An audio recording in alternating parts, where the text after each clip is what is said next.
Hello everyone, मैं हूं शिल्पा, आपकी मेंटोर एंड एडुकेटर और वेलकम आप सभी का आज की क्लास में। तो जिन बच्चों ने कल का क्लास नहीं देखा है, कल हमारा फर्स्ट क्लास हो चुका है। आशा करूंगी जिन्होंने देखा था उन्हें बेहतर समझ आया होगा। अगर कोई भी डाउट है तो आप कमेंट में मेंशन कर सकते हैं। आपकी जो डाउट है वो ले ली जाएगी, आपको उसका जवाब मिल जाएगा क्लास के थ्रू, आपको बेहतर तरीके से समझा दिया जाएगा। ठीक, तो जो आज का क्लास है, आज है आपका क्लास 2। कल क्लास 1 हो चुका था, आज होगा आपका क्लास 2। तो कम्युनिकेशन में पढ़ा रही हूँ आपको अच्छे से पता ही है कि मैं पेपर 1 में कम्युनिकेशन का क्लास ले रही हूँ। सबसे पहले पेपर 1 में आपको मैं बता देती हूँ मैं कौन कौन से सब्जेक्ट, आपको कौन कौन सा यूनिट पढ़ाने वाली हूँ।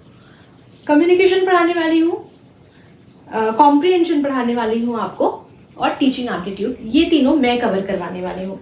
उसमें से कम्युनिकेशन सबसे पहले है, मैंने आज कल से जो है वो पहला क्लास शुरू कर दिया है और आज है डे 2 हमारा कम्युनिकेशन क्लास का। ये है आपका यूनिट 4।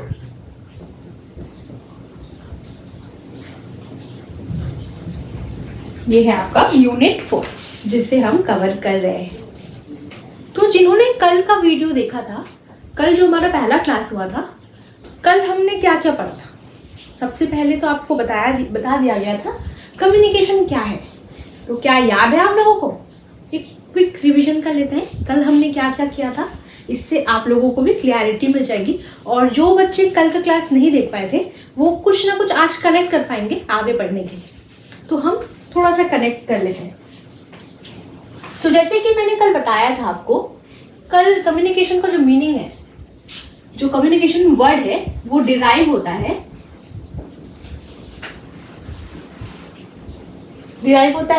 कौन से? लैटिन वर्ड से।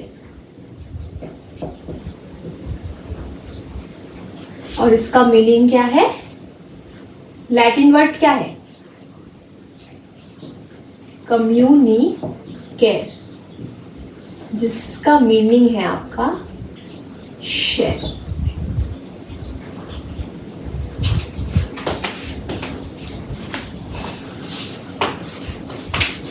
आप लोगों को याद रखना होगा कि कम्युनिकेशन लैटिन वर्ड से डिराइव हुआ है।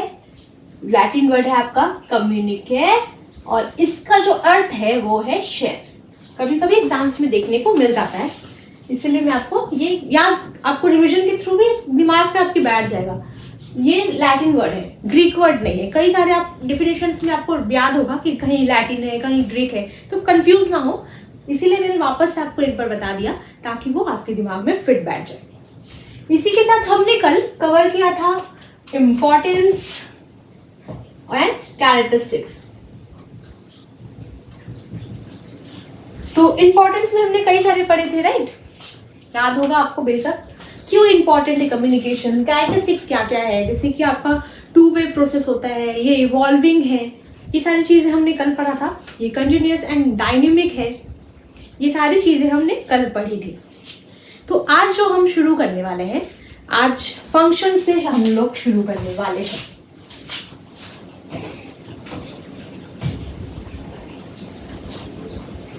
आज जो हम शुरू करने वाले हैं वो है फंक्शंस।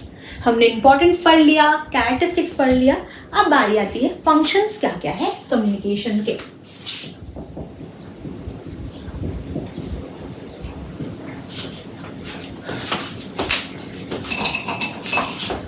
सबसे पहला जो फंक्शन है वो है नॉलेज ट्रांसफर।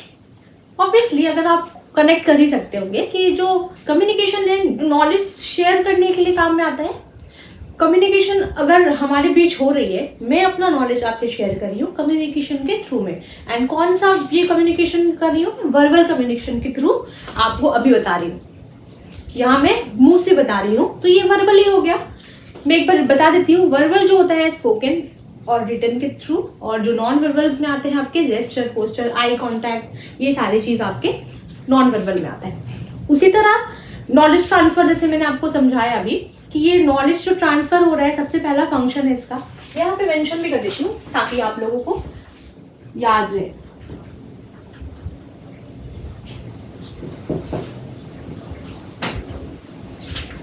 सबसे पहला हो गया आपका नॉलेज ट्रांसफर। उसके बाद हम बात करते हैं लर्निंग एंड स्किल डेवलपमेंट की। जो यहाँ पे मेंशन करती जाती हूँ, आपको समझाती जाती हूँ।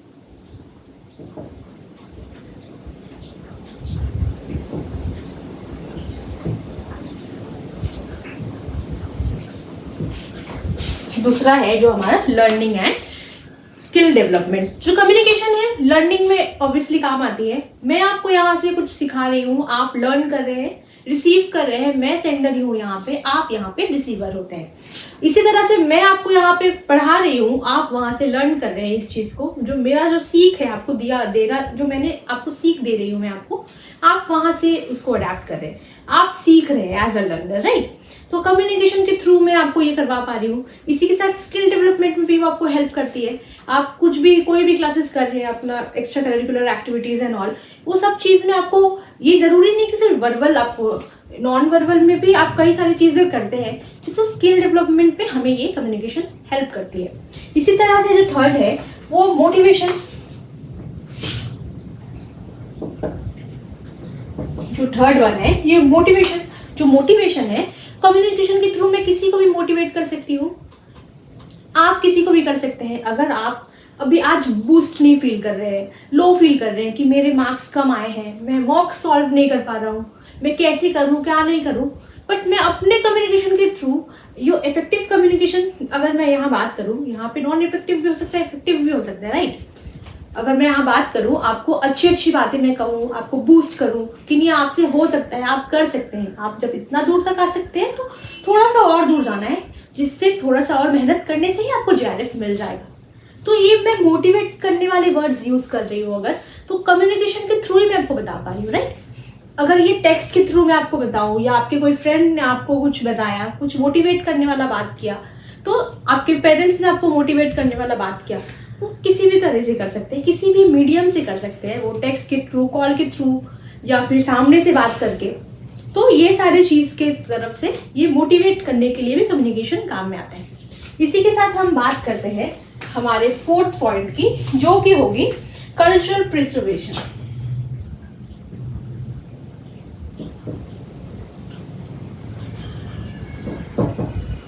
कल्चरल प्रिजर्वेशन मैं आपको क्लियर कर देती हूँ, कई लोगों को शायद इसमें कंफ्यूजन हो सकता है कि कल्चरल प्रिजर्वेशन की यहाँ पे बात कैसे होगी कम्युनिकेशन के थ्रू। आपके में जो कंसेप्ट है वो क्लियर कर देती हूँ। यहाँ पे कल्चरल प्रिजर्वेशन के लिए बात इसलिए हो रही है, अगर कुछ पहले के लोग जैसे जो कुछ भी सीखते थे ऋषि मुनि से या कुछ भी, उन्होंने ट्रांसफर किया, अपने आगे ट्रांसफर किया, उन्होंने उसके आगे ट्रांसफर किया, जो उनके गुरु थे उनको सिखाया, उनके गुरु ने उनको सिखाया, वो भी किसी के गुरु बने हैं। तो ऐसे ऐसे करके सारा जो ट्रांसफर होता गया है। पहले के लोग में आप देख पाएंगे कहीं अब अगर म्यूजियम जाते हैं या फिर आप कोई स्टैचूज कहीं पे लगे हो, उसके सामने आपको एक बॉर्डर में कुछ मिल जाता है पोस्टर के थ्रू, ऐसा कुछ लिखा हुआ, कहीं कहीं रॉक पे लिखा हुआ, ये सब जगह पे डिस्क्रिप्शन लिख जाता है कि पहले में क्या हुआ था, इसका हिस्ट्री क्या है, ये सब क्या है। ये सब भी आपका उसी में आता है जो कल्चर प्रिजर्व किया गया है।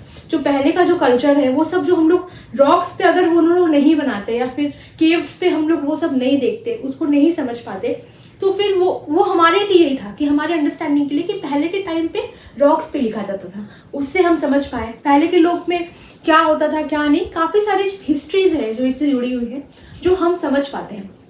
वही आज के टाइम पे हम हिस्ट्री में पढ़ते हैं सब चीज़ों के बारे में, हमारे आसपास क्या था क्या नहीं था, कब कौन सा चीज़ था, वो सारी चीज़ अगर ये सब चीज़ के माध्यम से नहीं होता, क्या हम समझ पाते, क्या इतने केपेबल होते हम जानने के लिए।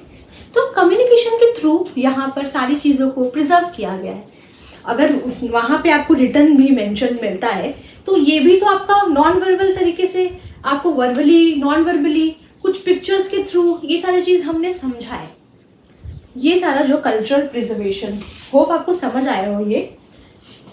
इसी के साथ मैं 5th पॉइंट पे चलती हूँ जो कि आपका क्लैरिटी एंड इफेक्टिवनेस।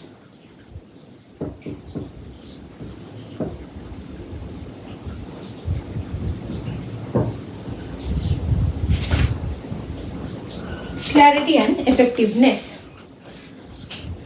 तो मैं आपको क्लियर कर देती हूँ जो क्लैरिटी एंड इफेक्टिवनेस है।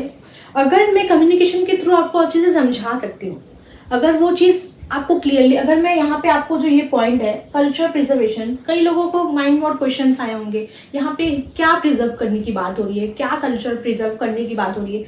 अगर मैं आपको अच्छे से नहीं समझा पाती हूँ, क्लियर नहीं कर पाती हूँ, मेरे जो चॉइस ऑफ वर्ड्स है, किस तरह से मैं इंटरप्रेट कर रही हूँ, कैसे मैं डिस्क्राइब कर रही हूँ, यही अगर सही नहीं रहता है, क्या आपको कुछ समझ आएगा?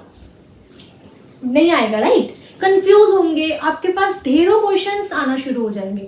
अगर वो क्वेश्चंस आपके माइंड में आते हैं, आपको क्या क्लैरिटी मिलेगी? वो तो कंफ्यूजन में रह जाएंगे आप, राइट? तो यहाँ पे तो इफेक्टिवनेस हो ही नहीं रहा है। जो इफेक्टिवनेस की बात हो रही है, यहाँ हम बात कर सकते हैं इफेक्टिव भी, और जो कुछ बातें ऐसी भी होती है जो इफेक्टिव नहीं भी होती है, राइट? बट कम्युनिकेशन के थ्रू आपको पता है, ये पढ़ने के बाद भी आपको ये समझाया जाता है कि इफेक्टिव कम्युनिकेशन कैसे किया जाए। अगर मैं आपको आज कुछ बता रही हूँ तो इससे आपको इफेक्टिवनेस आ रही है, यहाँ पे इफेक्टिव चीज मिल रही है, राइट? मैं ये सारी चीजें आपको समझा रही हूँ, यहाँ कुछ तो प्रोडक्टिव हो रहा है, आपको कोई जानकारी मिल रही है जो आपके काम में आएगी, बेशक, राइट? तो यहाँ पे हम जो अभी पढ़ रहे हैं वो इफेक्टिवनेस में आएगी। यहाँ पर ऐसा कुछ है, अगर कुछ कोई फ्रेंड आपको कुछ ऐसा बोलता है जो आपको काम का भी नहीं है, वो कन्वर्सेशन जो गॉसिप, अगर मैं बात करूँ, अब किसी से गॉसिप कर रहे हैं कुछ भी, या कुछ लोग होते हैं गॉसिप कर रहे हैं, जैसे कि आंटीज लोग जो मोहल्ले में होते हैं वो लोग गॉसिप करते हैं, वो क्या इफेक्टिव हो सकता है? कुछ जानकारी वो लोग दे रहे हैं तो वो इफेक्टिव में आ सकता है। बट कुछ चीज़ होते हैं, जैसे कि मैंने क्या खाया क्या नहीं खाया, ये सारा जो जानकारी है, क्या किसी और के लिए इफेक्टिव हो सकती है? किसी के लिए हो सकती है, किसी के लिए नहीं हो सकती है। तो सिमिलरली कुछ इफेक्टिव में आती है, कुछ नहीं आती है, और क्लैरिटी होना बहुत ज़रूरी है। यहाँ पे क्लैरिटी होना बहुत ज़रूरी है। एक कम्युनिकेशन में अगर क्लैरिटी ना रहे, क्या ये सही होगा? क्या आपका बेस क्लियर होगा यहाँ पे? बिल्कुल भी नहीं। तो ये रहा है हमारे कुछ फंक्शन जो मैंने आपको यहाँ बताए हैं। तो अब मैं आपसे बात करने वाली हूँ इसके बारे में, कुछ फंक्शंस और भी हैं। यहाँ पे आपको मैं बता देती हूँ, एक थ्योरिस्ट है रोमन जैकबसन, यहाँ पे मेंशन कर देती हूँ।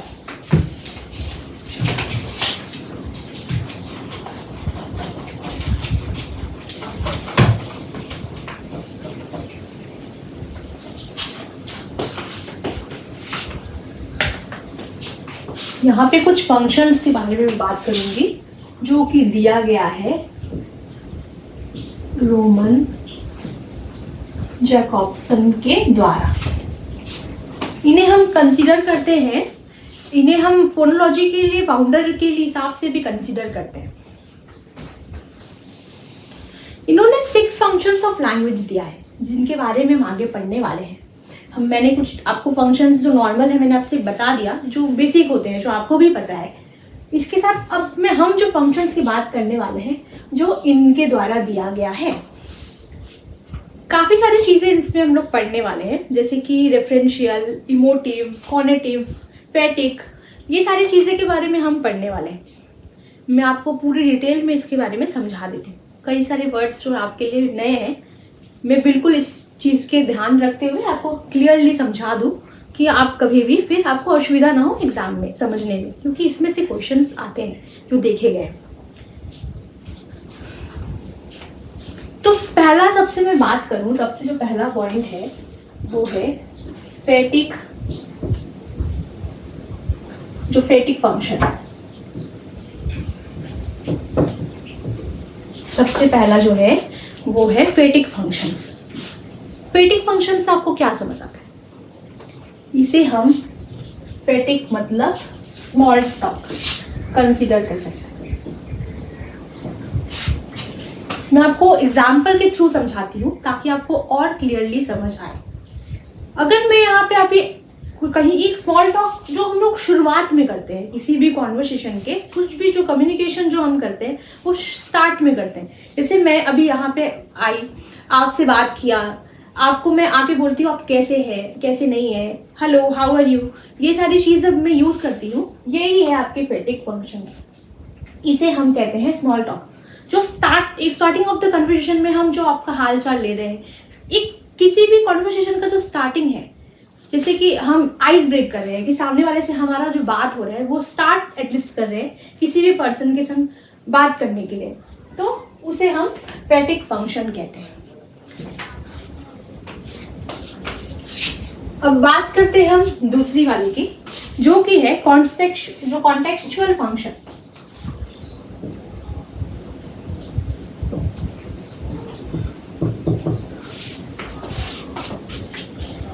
हमने पहले वाले की जो बात की है, ये फैटिग जो हमने स्टार्ट में जो शुरू करते हैं किसी भी कॉन्वर्सेशन को, उसमें हम बात करते हैं। जैसे कि आपका जो स्टार्टिंग मैंने आपको बताया, किसी भी बात को शुरू करने से पहले जो हम शुरू करते हैं, जिससे एक बात शुरू होता है हाय हेलो किसी भी द्वारा, वो फैटिग फंक्शन कहलाती है। और जो कॉन्टेक्चुअल फंक्शन है वो बेस होती है कॉन्टेक्स्ट पे। मेनली यहाँ पे हम फोकस करते हैं जो कि कॉन्टेक्स्ट पे। बेसिकली अगर मैं आपको एग्जांपल दूं, जैसे कि वंस अपॉन अ टाइम, हम किसी भी कॉन्टेक्स्ट पे रह के अभी कुछ बता रहे हैं आपको, एक समय की बात है, ऐसा हुआ था वैसा हुआ था, इस चीज को रखते हुए एक कॉन्टेक्स्ट की तरफ बढ़ते हुए ये फंक्शन जो कम्युनिकेशन पे बात की गई है, यहाँ पे एग्जाम्पल्स भी लिख देती हूँ ताकि आपको क्लियरिटी मिल जाए।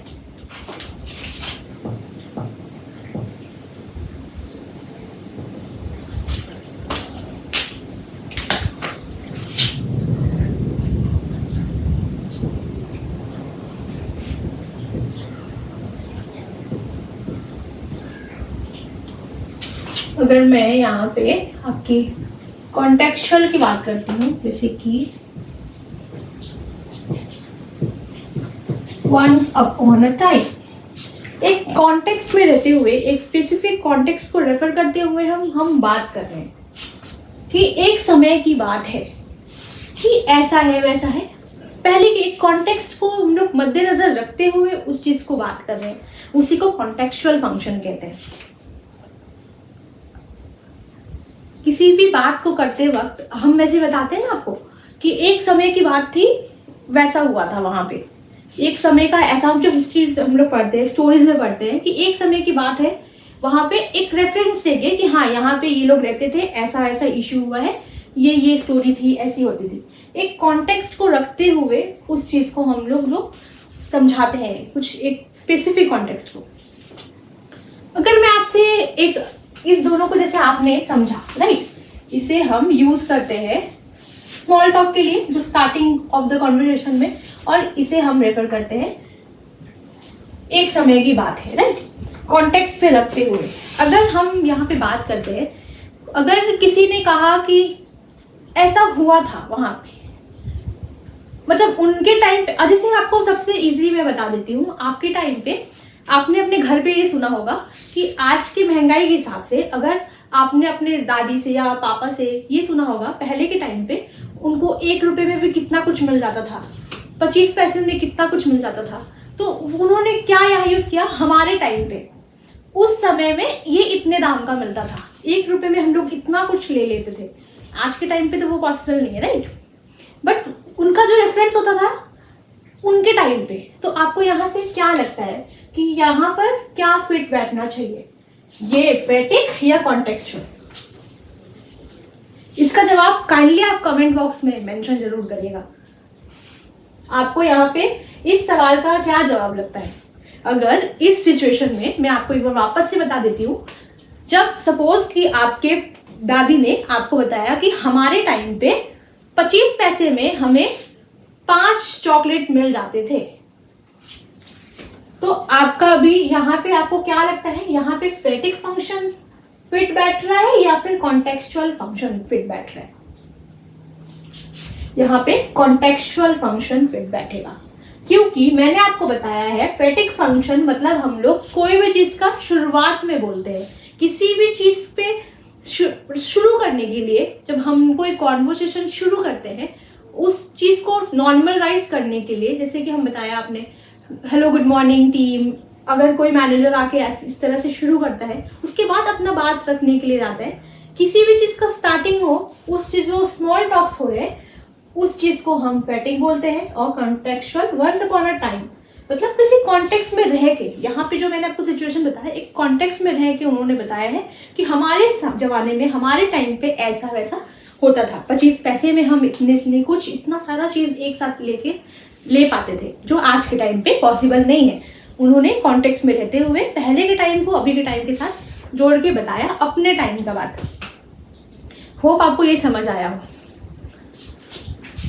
फिर अगर हम बात करें थर्ड वाले पॉइंट की, हमने अभी तक 2 पढ़ा है, राइट, पोएटिक एंड कॉन्टेक्चुअल।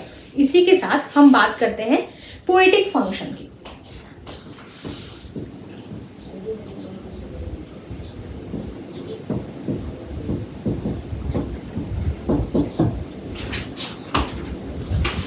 अगर हम बात करें पोएटिक फंक्शन की, पोएटिक सुन के आपको क्या फील हो रहा है? पोएटिक सुन के आपको पोएट्स की याद आ रही होगी, राइट? बिल्कुल सही समझ रहे हैं आप। यहाँ पर पोएटिक फंक्शन में आपको बताई जाती है जैसे कि कुछ इमेजिनरी मेटाफर्स, रिदम जो एक पोएम में आपको मिलती है। इंग्लिश के जो स्टूडेंट्स हैं वो अच्छे से कनेक्ट कर पा रहे हो इस चीज को। यहाँ पे इस कम्युनिकेशन में ये बताया गया है पोएटिक फंक्शन के द्वारा कि यहाँ पे अगर आप देखें कि कोई भी पोएट किसी भी चीज को इतने खूबसूरती से सजा के बताते हैं। आप किसी को अगर बोलते हैं कि ये चीज, ये नेचर कितना सुंदर है, या फिर आप किसी भी चीज को बोलते हैं ये चांद कितना खूबसूरत है, बट उसी चीज को एक पोएट की नजर से आप अगर सुनते हैं तो उस चीज को इतने प्यारे प्यारे वर्ड से वो डिनोट करके उस चीज को समझाते हैं। उसी चीज का यहाँ पे बात किया गया है पोएटिक फंक्शन। किसी भी चीज को बहुत अच्छे से, जैसे कि मैं आपको बता दूं कोई भी पोएम में, जैसे मैं आपको बताती हूँ सरोजिनी नायडू, आप लोगों को पता होगा, राइट? जो सरोजिनी नायडू है उनका कई सारे पोएम्स हैं, उसमें से उनका जो पैलेंक्विन बैरियर्स आप लोगों ने, कई लोगों ने पढ़ा होगा या सुना होगा, उसमें उन्होंने जो पालकी में जो दुल्हन जा रही है उसको इतने खूबसूरती से सजा के बताया है।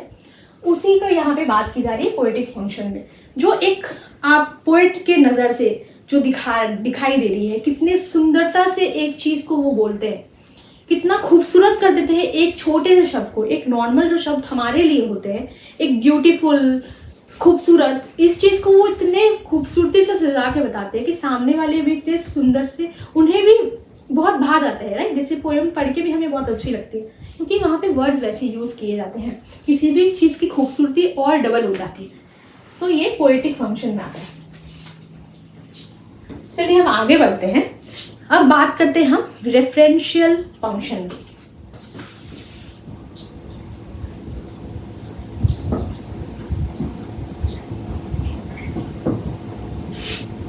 अगर हम यहाँ पे बात करते हैं रेफरेंशियल फंक्शन की, तो इसका मतलब आपको क्या समझ आ रहा है?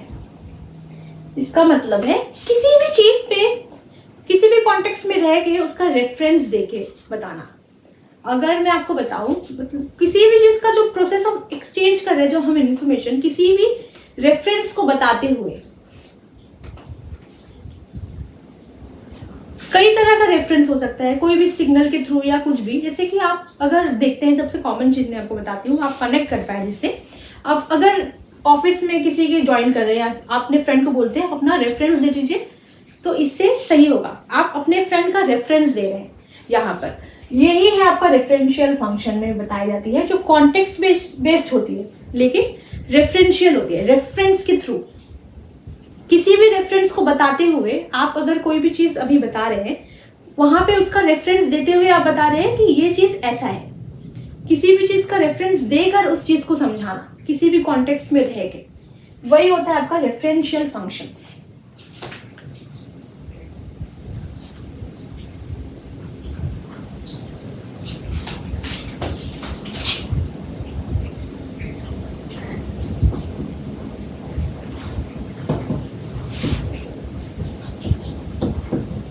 जो नेक्स्ट है हमारा 5th पॉइंट, वो है इमोटिव फंक्शन। तो इमोटिव फंक्शन से आपको क्या समझ आ रहा है?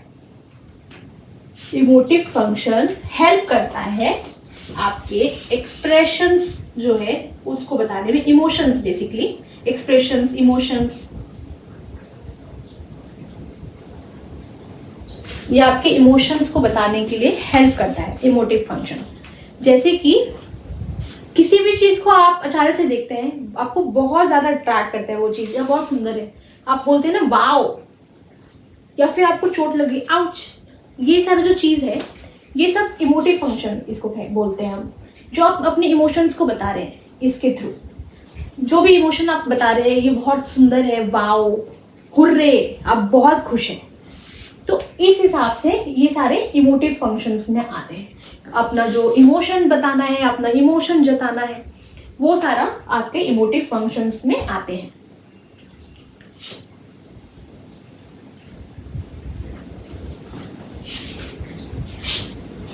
होप आपको समझ आया हो, मैं आपको जो समझा रही हूँ वो आपको क्लियर हो गया हो। मैं इसे और एक बार रिवाइज भी करवा दूंगी ताकि आपको ये याद हो जाए, क्योंकि एग्जाम्स में देखे गए हैं, फैटिक का एक बार मीनिंग आया था, इस हिसाब से इस बार हो सकता है इमोटिव आ जाए, पोएटिक आ जाए, कॉन्टेक्चुअल आ जाए।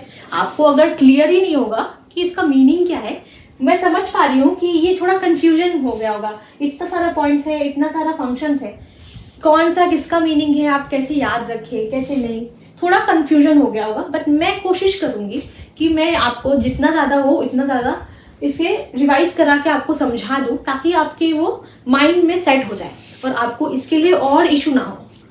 आप यहाँ जो भी पढ़े, आपको क्लास में ज़्यादा से ज़्यादा क्लियरिटी हो जाए। जब आप रिविजन दें तो आपका रिविजन एक रिविजन से ही इनफ हो जाए, वो चीज़ आपको इतना अच्छे से माइंड में सेट हो जाए एक क्लास के थ्रू, तो आपको इसमें और इशू ना हो।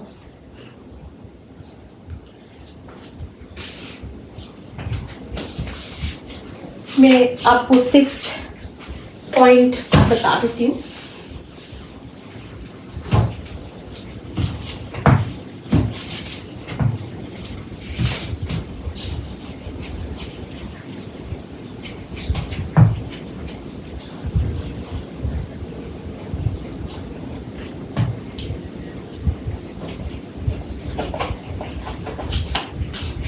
मैं आपको एक और क्लैरिटी देना चाहूंगी, कुछ लोगों को शायद इसमें इशू हो सकता है। अगर मैं बात करूं रेफरेंशियल एंड कॉन्टेक्चुअल, ये आप एक भी मान सकते हैं कहीं ना कहीं, दोनों कॉन्टेक्स्ट बेस्ड ही हैं। बट रेफरेंशियल जो होती है वो आपकी आती है रेफरेंस, जैसे आपको मैंने समझाया रेफरेंस को लेके होता है। बट कॉन्टेक्स्ट भी कहीं ना कहीं हद तक कॉन्टेक्चुअल भी सेम ही बात करती है। वंस अपॉन अ टाइम मतलब वो भी बता रही है, एक रेफरेंस की तरह ही दे रही। आप ये दोनों को ही एक मान सकते हैं, referential and contextual. Different meaning है बट एक भी मान सकते हैं आप, दोनों ही कॉन्टेक्स्ट बेस्ड है। ये क्लैरिटी आशा करूंगी आपको समझ आई हो। अगर कोई भी कंफ्यूजन हो आप काइंडली कमेंट कर दीजिएगा, ताकि आपको मैं और अच्छे से क्लियर कर दूं। मैं फिर भी अपना बेस्ट दे रही हूँ कि मैं आपको अच्छे से समझा दूं इसी क्लास के थ्रू, आपकी एक भी आपके माइंड में क्वेश्चंस ना बचे, मैं सारे के सारे कवर कर जाऊं। तो इसी हिसाब से मैंने आपको जैसे बताया, मैं एक बार फिर से बता देती हूँ। जो रेफरेंशियल है एंड कॉन्टेक्चुअल, ये दोनों कहीं ना कहीं सिमिलर है, आप दोनों को एक ही मान सकते हैं। दोनों ये एक अलग पॉइंट इसे मान सकते हैं, ये इसी में इसको मान सकते हैं दोनों, क्योंकि दोनों ही कॉन्टेक्स्ट बेस्ड है। कॉन्टेक्स्ट बेस्ड है, यहां पर एक रेफरेंस के थ्रू बताती है और यहां पर आपको एक रेफरेंस देते हुए पुराने टाइम की बात करती है, जैसे कि वंस अपॉन अ टाइम, एक समय की बात है, और यहाँ पर आपकी रेफरेंस देती हुए बोलती है, यहाँ पे बताई दी जाती है। जैसे कि जो हमारा जो क्लास है, हमारा जो क्लासेस शुरू होता है, हमारा जो क्लास शुरू होता है सुबह 10 बजे से लेके रात 8 बजे तक, इस तरह से एक मैंने आपको जो बताया ये रेफरेंशियल में आती है। ये जो एग्जाम्पल है ये रेफरेंशियल के लिए। मैं अब चलती हूँ आगे के पॉइंट के लिए। आप इसे एक ही पॉइंट कंसीडर करिए इस दोनों को। तो आपकी मैंने अभी तक इसके हिसाब से 4 पॉइंट समझा दिए आपको। अब हम आगे बढ़ते हैं, बाकी के जो 2 पॉइंट है वो समझते हैं। जैसे मैंने आपको बता दिया था कि इन्होंने 6 फंक्शंस दिया है लैंग्वेज का, इन्होंने 6 फंक्शन दिया है लैंग्वेज का, जैसे मैंने आपको बता दिया था। इसी के साथ हम बात करते हैं 5th की, जो कि है कॉनेटिव, ये बेसिकली आपकी कमांड के लिए आप बता सकते हैं कि ये डिमांडिंग कुछ चीज बताने के लिए किसी को, या कुछ आप ऑर्डर दे रहे हैं, कुछ कमांड कर रहे हैं किसी को, इस चीज के लिए ये कॉनेटिव फंक्शन होती है, ये एड्रेस करती है। इसका मैं एग्जांपल आपको दूं, जैसे कि टर्न ऑफ द लाइट, आपने किसी को बोला turn off the light, get out, ये सारी चीज, ये एग्जाम्पल आपकी कॉनेटिव की होती है। यहां पर आप कमांड कर रहे हैं किसी को कि आप ये करिए मेरे लिए, go and open the door, ये सारी चीज इसमें आती है कॉनेटिव में। यहां पर आपको कमांड देनी पड़ती है, यहां पर कमांड दी जाती है, जैसे मैंने आपको एग्जाम्पल्स बताए हैं। आपने जैसे बताया कि अब वो चीज अभी उठा के लाके दो, दरवाजा बंद करते हुए जाना, लाइट बंद कर देना, मुझे खाना अभी चाहिए। आप किसी को कुछ ऑर्डर दे रहे हैं, ये उठा के वहां रख दो, कमांड कर रहे हैं। जैसे आपके पेरेंट्स, आपकी मम्मियां आपको कभी बोलती होंगी कि ये काम हो जाना चाहिए, आपके जो बिखरे हुए रूम है उसे अभी के अभी समेटना होगा, अभी करना होगा। तो ये सारा जो कमांड आपको दी जाती है, ये होती है आपकी कॉनेटिव। होप आपको समझ आ रहा हो। अब चलते हैं हम, जो नेक्स्ट आपका पॉइंट है वो है मेटा लिंग्विस्टिक। ये है मेटा लिंग्विस्टिक। बेसिकली ये कोड लैंग्वेज की बात की जा रही है यहाँ पे, जो हम नॉर्मली देखते हैं आप कोडिंग करते वक्त, कंप्यूटर से जुड़ा हुआ चीज, जो जिस यहाँ पर आपका एक ही चीज है, जो इस पर्सन ए को पता है तो ही पर्सन ए बी को कनेक्ट कर सकता है। इसे भी वही चीज पता होना चाहिए जो इसे पता है। मैं अगर एग्जांपल दूं, आप लोगों को पता नहीं, किसको पता होगा, बहुत लोगों को पता होगा शॉर्ट हैंड के बारे में, राइट। जो शॉर्ट हैंड होती है हर किसी को तो नहीं आती, जो लोग सीखते हैं वही लोग जानते हैं। पहले के जो कॉम्पिटिटिव एग्जाम्स में ये सब यूज किया जाता था। तो ये अगर मैं बात करूं शॉर्ट हैंड की, ये हर किसी को नहीं आती है। तो जो लोग, जो मतलब पर्सन ए को, अगर पर्सन ए की मैं बात करूं, इसे ये शॉर्ट हैंड आती है, तो ही ये शॉर्ट बी, पर्सन बी को जो अगर आती है, दोनों को अगर आती है, तो ये एक दोनों का लैंग्वेज समझ सकते हैं। तो कोई भी तरह का कोड हो सकता है ये। अगर आप देख सकते हैं जो स्पाइस की बात होती है, जो स्पाई जाते हैं उनको कुछ कोड लैंग्वेज सिखाया जाता है, बट जिनको वो पता होगा, जिन्होंने वो कोड, आपने यहाँ सबसे इजी में बताऊं, आप लोग के फ्रेंड्स में भी ब्रो कोड्स होते हैं, राइट। आप लोगों का कोड आप ही लोगों को पता है, तो उस हिसाब से अगर आपके फ्रेंड को पता है तो आपको पता है, ये दोनों आप दोनों को ही समझ सकते हैं। तीसरा का समझना थोड़ा मुश्किल है, उन लोग नहीं डिकोड कर सकते इस चीज को। वैसे कंप्यूटर लैंग्वेज भी आप कह सकते हैं, जो वहां पे कोड्स है आप लोगों को समझ में नहीं आ सकती है, ऐसा भी हो सकता है। तो इसी चीज को मेटालिंग्विस्टिक फंक्शन में बोला जाता है। होप आपको समझ आया हो। इसको लेके हम कई सारे क्वेश्चंस भी करेंगे, ताकि आपकी जो क्लैरिटी है वो और ज्यादा बढ़ जाए। मुझे पता है कि ये थोड़ा कंफ्यूजिंग है, अगर आप इन सब को समझ जाते हैं तो आगे क्लास और अच्छे से आप ले पाएंगे और समझ पाएंगे, क्योंकि किसका मीनिंग क्या है क्या नहीं है समझने में थोड़ा कंफ्यूजन हो जाता है। ये सारे जो फंक्शंस हैं याद रखना थोड़ा मुश्किल है, मैं समझ पा रही हूँ, बट आप टेंशन मत लीजिए, मेरे साथ आप बिल्कुल इसे याद कर लेंगे और आपके माइंड में मैं फिट करवा दूंगी रिविजन करा के। अभी हम वापस से एक बार रिवाइज भी कर लेंगे हमने क्या क्या पढ़ा है।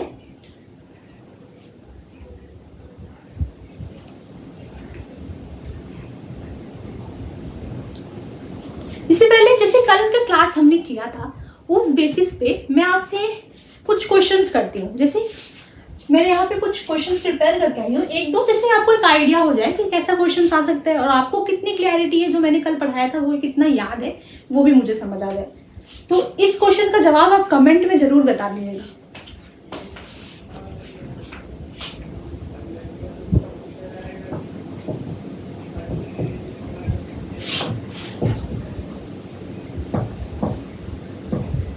ये सिर्फ आपका बेस क्लियर है या नहीं ये जानने के लिए मैंने आपको बताया है। ऑप्शन इसमें यहाँ पे बता देती हूँ आपको।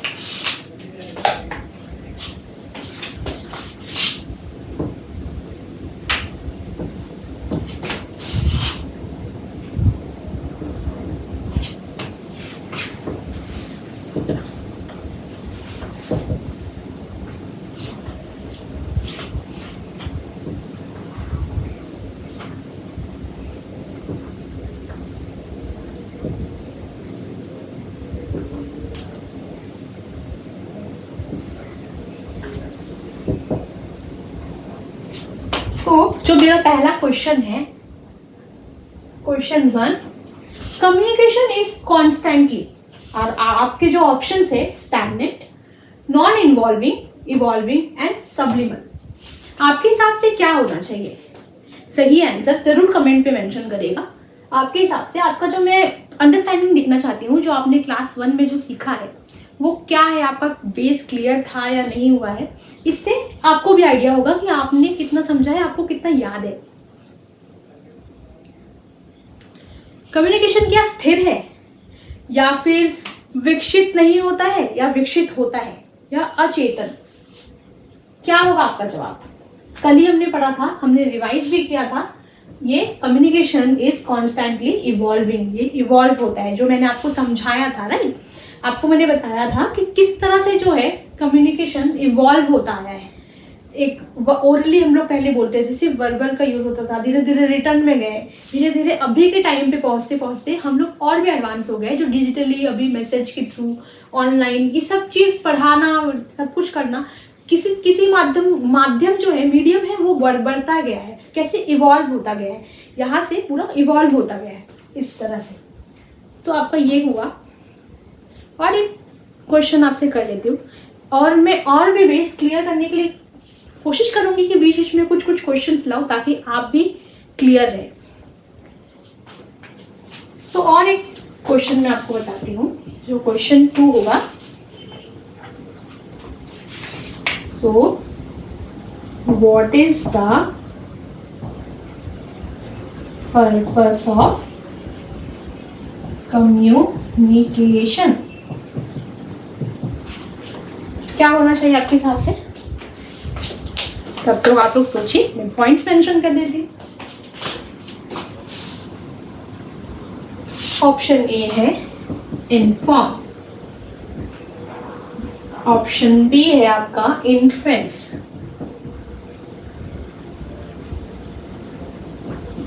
ऑप्शन सी है आपका शेयर थॉट्स, आइडियाज, फीलिंग्स।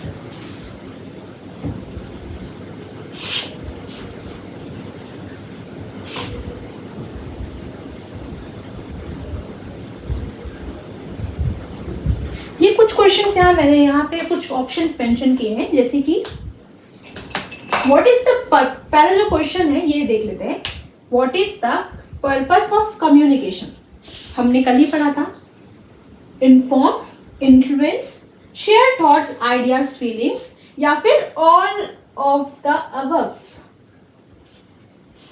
जरूर मेंशन कर दीजिएगा कमेंट में आपका जवाब क्या है।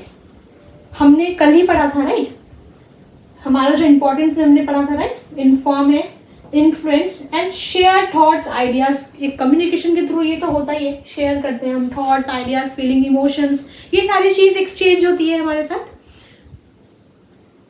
जो शब्दों का आदान प्रदान, फीलिंग्स का आदान प्रदान, ये सब हम लोग करते हैं 2 वे प्रोसेस के थ्रू। एक सेंडर होता है, एक रिसीवर होता है, उस हिसाब से। तो इसका जो जवाब होना चाहिए वो है ऑल ऑफ द अबव, मतलब ये सारे के सारे चीज सही है। होप आपको समझ आया हो और आपकी जो तैयारी है वो बहुत अच्छे से चल रही हो और आपका बेस बहुत अच्छे से क्लियर हो गया। ये मैंने आपके लिए छोटा सा क्वेश्चन 1-2 रख लिया ताकि आपको भी आइडिया हो आप कहाँ अभी आपको समझ आया है नहीं, आपकी बेस क्लियर हुई है नहीं, मैंने जो समझाया है वो समझ आया है नहीं। इससे थोड़ा सा आप बूस्ट भी फील करेंगे। जो नए स्टूडेंट्स हैं जिनके लिए पहली बार है ये, पहली बार वो पढ़ रहे हैं, उनको कुछ थोड़ा सा आइडिया हो कि कैसा क्वेश्चन आ सकता है, क्या ऑप्शन आ सकते हैं, क्या नहीं। तो एक आइडिया के लिए मैंने सिर्फ यहाँ पे कुछ क्वेश्चंस जो है वो मेंशन कर दिए। इसी के साथ हमने आज पढ़ा है फंक्शंस को डीपली। और कल आज मैंने आपको बताया था पोएटिक, जो मैंने पोएटिक फंक्शन पढ़ाते वक्त, जिसे हम एस्थेटिक भी बोल सकते हैं, पोएटिक या एस्थेटिक, जो उसके थ्रू मैंने आपको बताया था इमेजिनरी के बारे में, राइट। तो उसी इमेजिनरी टाइप्स को भी हम पढ़ने वाले हैं कल। उसे मैं और डीपली आपको समझाऊंगी, इससे आपको समझ आएगा जो इमेजिनरी जो टाइप्स होते हैं, इमेजिनरी से आपको क्या समझ आता है। अगर कोई भी इमेज आप क्रिएट कर रहे हैं माइंड में, अगर आपको वो चीज़ पता है, आपको मैंने बताया कि आप सोचिए कि आपके घर पे आपकी मम्मी उस पोजीशन पे खड़ी है आपके डोर के पास, तो आपके दिमाग पे वो क्लियर है इमेज कि आपके डोर के पास आपकी मम्मी कैसी दिखती है, आपका डोर कैसे दिखता है, कौन से डोर की बात कर रही है, तो आपको एक इमेज मिलेगा, राइट। उसी इमेज से जुड़ा हुआ कल हम लोग बात करने वाले हैं, कल सीखने वाले हैं। मैं आज वापस से एक बार, एज ये इतनी कंफ्यूजिंग है, मैं वापस से एक बार आपको सारे जो फंक्शंस हैं वो बता देती हूँ, ताकि एक क्विक सा रिवीजन हो जाए और आपको याद भी हो जाए। तो हम लोग अभी पढ़ने वाले हैं फंक्शंस।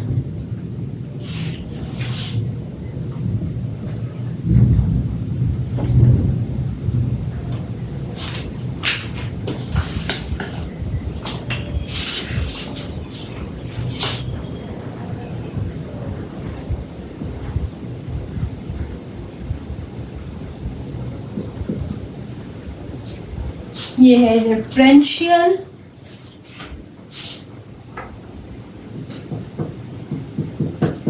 इमोटिव,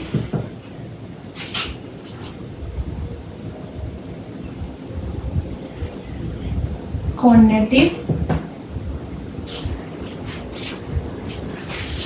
फैटिक,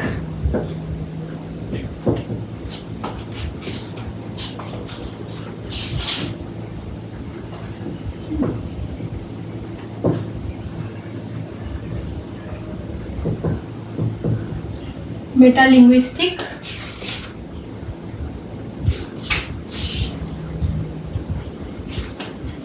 और यहाँ पे पोएटिक या फिर एस्थेटिक या फिर एस्थेटिक। मैं इसके बारे में आपको कंक्लूड करते जाती हूँ, इससे आपको और अच्छे से समझ आ जाएगा। ये माइंड मैप की तरफ हम अगर इसको करते हैं तो आपको भी नोट्स प्रिपेयर करने में कोई इशू नहीं होगा।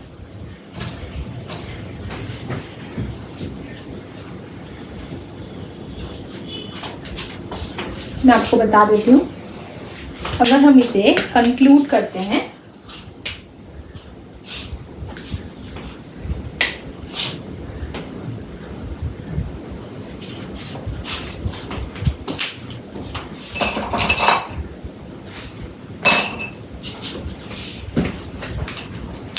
मैं आपको बता दूँ।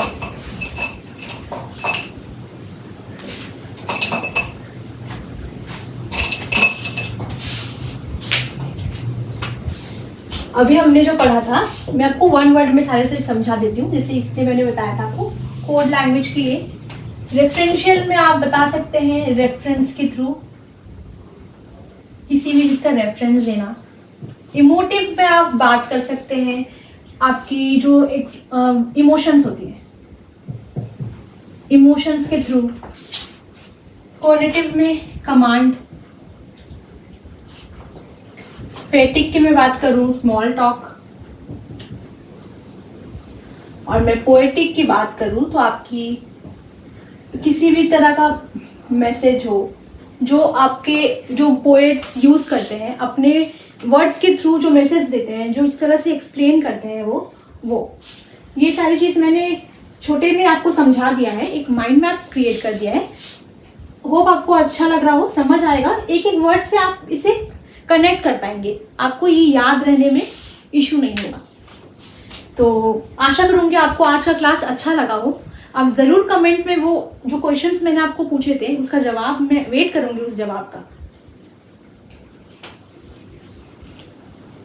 समझ लीजिएगा।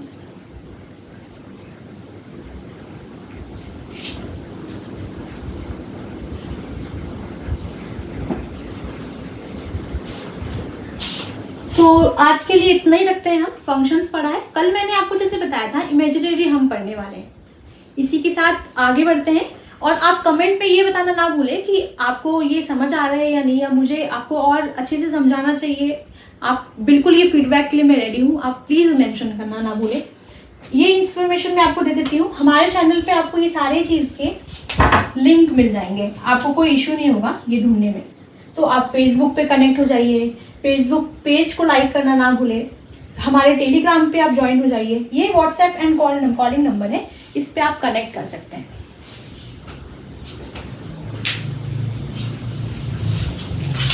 तो ये सारी चीज जो है आप इस पे कनेक्ट कर सकते हैं। तो आज के लिए इतना ही। आशा करूंगी आपका जो आज का क्लास है आपको अच्छा लगा हो, समझ आया हो। सबसे मेरा मेन फोकस है आपको समझ आना।